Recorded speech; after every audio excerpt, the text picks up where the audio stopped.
Hello friends, এই ব্লগটা আজকের দিনের ব্লগটা একটু অন্যরকম অন্যান্য দিনের ব্লগের থেকে। কেন অন্যরকম? তার কারণ হচ্ছে পয়লা বৈশাখ সামনে, আর আমি তোমাদের বলছিলাম আমরা শপিং করতে যাচ্ছিলাম। এই হচ্ছে শপিংয়ের জিনিসগুলো। কিছু অনলাইন করেছি, কিছু অফলাইন করেছি। যেগুলো অনলাইন করেছি তার লিঙ্ক আমি প্রোভাইড করে দেবো, আর যেগুলো অফলাইন করেছি তো সেগুলো আমি পারবো না দিতে, লিঙ্ক দিতে, তবে বলতে পারবো কোথা থেকে কিনেছি।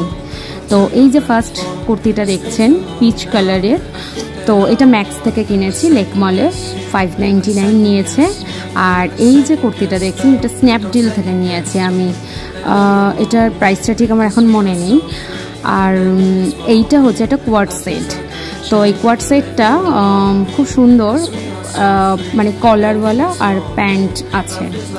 তো এইটা নিয়েছে অ্যারাউন্ড ওই 4-3-4 এরকম টাইপের অ্যারাউন্ড। আমি সেগুলো মেনশন করে দেবো কোনটা কীরকম নিয়েছে। আর এই কুর্তিটা এটা হচ্ছে সব থেকে আমার প্রিয় কুর্তি। এটা 700 সামথিং নিয়েছে। তো কাপড়ের কোয়ালিটিটা জাস্ট ওয়াও, মানে পয়লা বৈশাখের দিন ওই গরমে যারা শাড়ি ক্যারি করতে পারো না তাদের জন্য দারুণ। আর এই কুর্তিটা নিয়েছে 234 টাকা মোটে।